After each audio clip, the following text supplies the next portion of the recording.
फरीदाबाद के बल्लभगढ़ में 28 जून 2026 सुबह का वक्त था।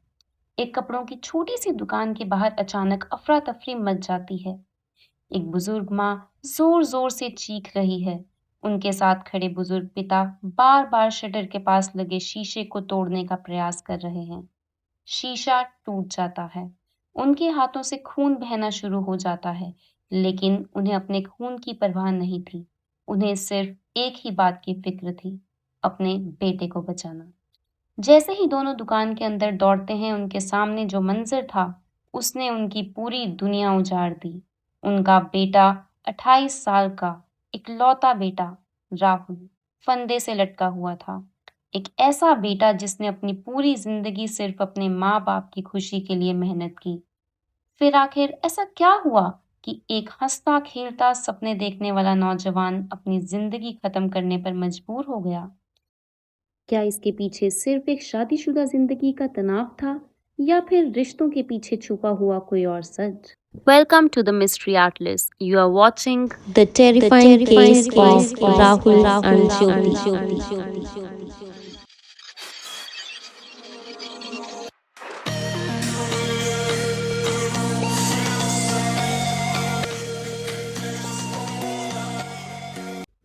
फरीदाबाद के Ballabhgarh sector 3 housing board colony की एक साधारण सी गली।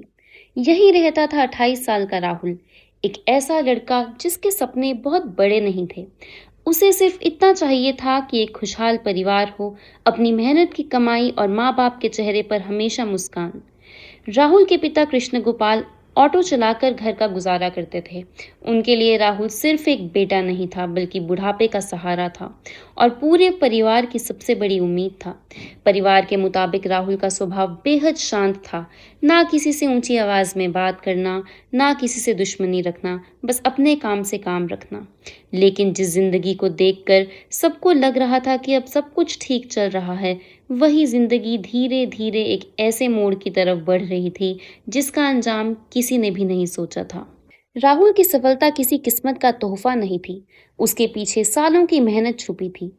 कभी रेडीमेड कपड़ों की दुकान पर हेल्पर बनकर काम किया, कभी धूप में घंटों खड़े होकर ग्राहकों को संभाला, और कभी अपने सपनों को पूरा करने के लिए हर छोटी बड़ी मुश्किल को चुपचाप सह लिया। उसका बस एक ही सपना था, एक दिन अपनी खुद की दुकान खोलना। और फिर वो दिन आ भी गया। अपनी सालों की बचत से राहुल ने बल्लभगढ़ में एक रेडीमेड कपड़ों की छोटी सी दुकान शुरू की। दुकान धीरे धीरे चलने लगी और घर वालों को लगने लगा कि राहुल की मेहनत आखिरकार रंग ला रही है। लेकिन कहते हैं ना, कभी कभी जिंदगी का सबसे खूबसूरत दौर ही सबसे बड़े तूफान से पहले आने की खामोशी होता है। इसी दौरान राहुल की जिंदगी में एक लड़की आई, ज्योति। दोनों की मुलाकात करीब 2.5 साल पहले हुई थी। पहले सिर्फ दोस्ती हुई, फिर रोज की बातें, लंबी फोन कॉल्स, मुलाकातों का सिलसिला, और धीरे धीरे यह दोस्ती मोहब्बत में बदल गई।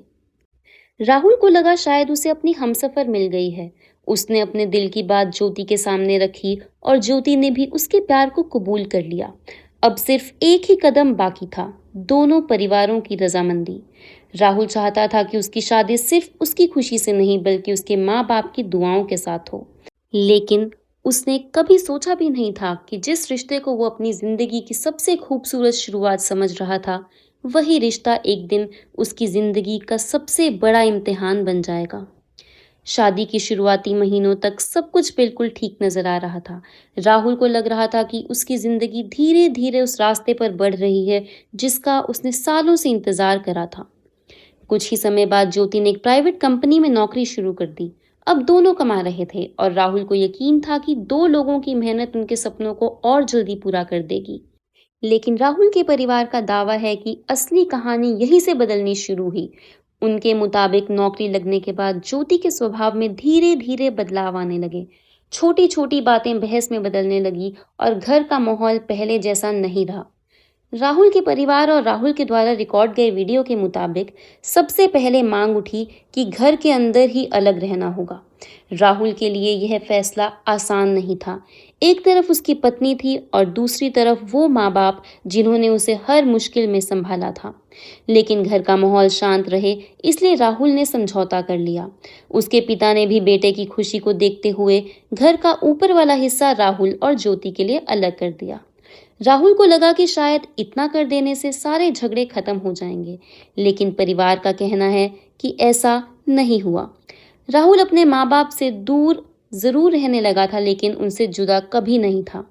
वो रोज किसी ना किसी बहाने उनके पास बैठता, उनका हाल-चाल पूछता, वक्त उनके साथ बिताता और परिवार के मुताबिक यही बात बार-बार विवाद की वजह बनने लगी। राहुल के परिवार का आरोप है कि उस पर लगातार दबाव बनाया जा रहा था कि वो सिर्फ अलग कमरे में नहीं, बल्कि अपने माँ-बाप से पूरी तरह रिश्ता तोड़ दे और कहीं और जाकर नई जिंदगी शुरू करे। लेकिन राहुल के लिए यह मुमकिन नहीं था। उसकी माँ लंबे समय से बीमार रहती थी। परिवार के अनुसार राहुल उनका इलाज, उनकी देखभाल और उनकी हर ज़रूरत का ख्याल रखता था। वो अपने माँ-बाप को अकेले छोड़ने के बारे में सोच भी नहीं सकता था। इसी बीच राहुल की माँ ने भी मीडिया से बात करते हुए कुछ गंभीर आरोप लगाए। उनका कहना था कि ज्योति घर के कामों में हिस्सा नहीं लेती थी। जब भी राहुल घर के किसी काम की बात करता, तो अक्सर मना कर दिया जाता।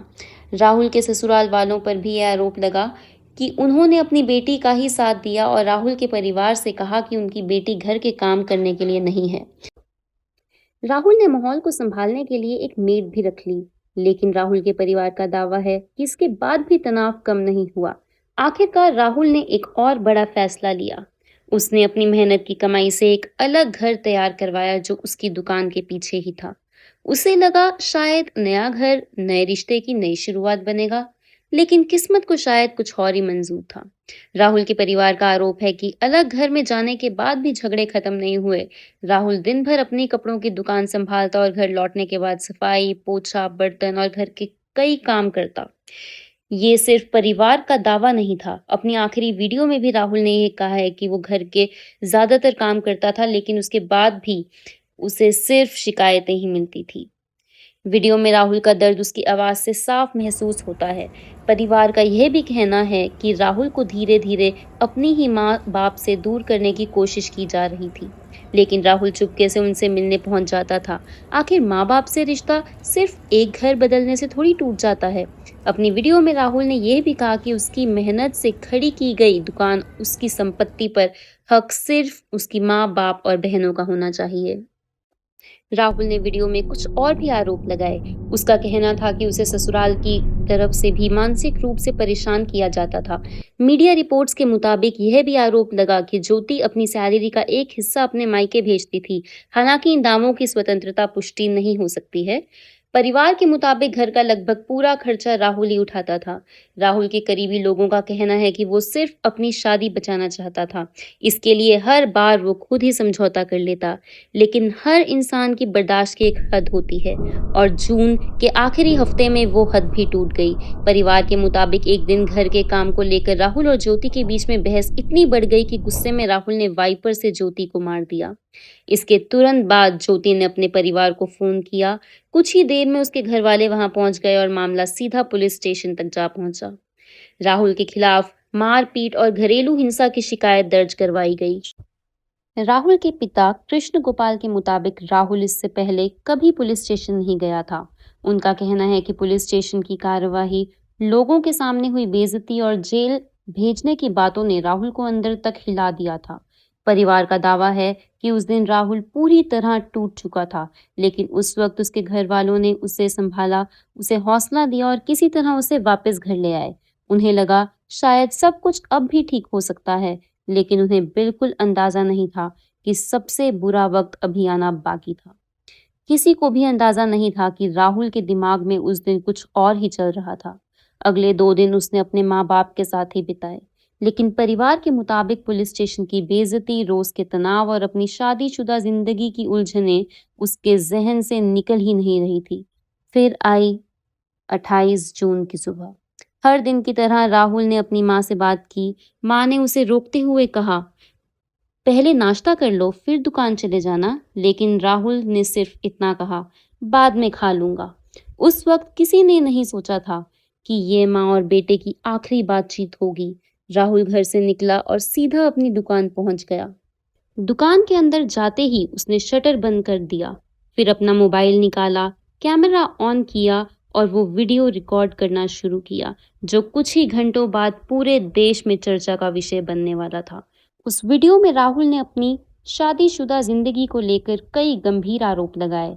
उसने कहा कि पिछले 2 सालों में उसे कभी वो सुकून नहीं मिला जिसकी उसने उम्मीद की थी। उसने अपनी पत्नी ज्योति, अपनी सास वीना, ससुर बिट्टू और कुछ अन्य लोगों को अपनी इस हालत का जिम्मेदार ठहराया। ये राहुल की वीडियो में किए गए दावे थे। वीडियो रिकॉर्ड करने के बाद उसने उसे इंस्टाग्राम पर अपलोड कर दिया। कुछ ही देर बाद एक व्यक्ति की नज़र उस वीडियो पर पड़ी और वह व्यक्ति उनके घर के सामने ही रहते थे। वीडियो देखते ही उस व्यक्ति ने बिना एक पल गवाए राहुल के घर फ़ोन किया। उसने घबराई हुई आवाज़ में बस इतना कहा, जल्दी दुकान पहुंचिए। राहुल के माँ-बाप दौड़ते हुए वहां पहुंचे, लेकिन दुकान का शटर अंदर से बंद था। अपने बेटे को बचाने की बेचैनी में राहुल के पिता ने शटर के पास लगे शीशे पर जोर-जोर से हाथ मारा और शीशा टूट गया। सामने जो मंजर दिखा, उसने उनकी पूरी दुनिया उजाड़ दी। राहुल फंदे पर लटका हुआ था।